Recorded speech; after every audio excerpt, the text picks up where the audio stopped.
या ठिकाणी doctor APJ Abdul Kalam यांच्या प्रकल्प कार्यालयाच्या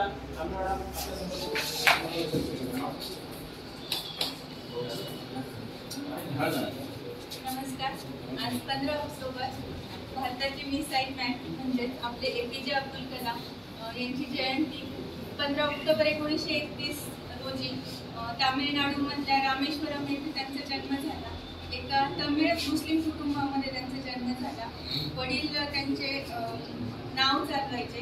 रामेश्वरम पर्यंत जे जे भक्त जायचे त्यांना ते एका बेटावरून रामेश्वरम पर्यंत नेऊन पोहोचवायचं काम त्यांचे वडील करायचे।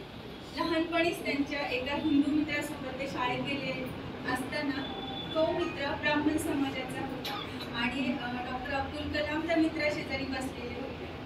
प्रसंग असा होता की तेव्हा 1931चा जन्म असल्यामुळे स्वातंत्र्यापूर्वीचा काळ होता आणि ते घरी आले।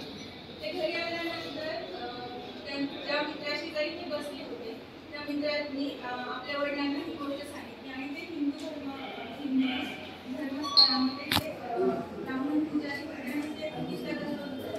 मित्राच्या घरी गेले तेव्हा समोर आपल्याला रागवणारे गुरुजी पाहिल्यानंतर ते अजूनच घाबरून गेले की अरे आपल्याकडनं खूप मोठी चूक झाली की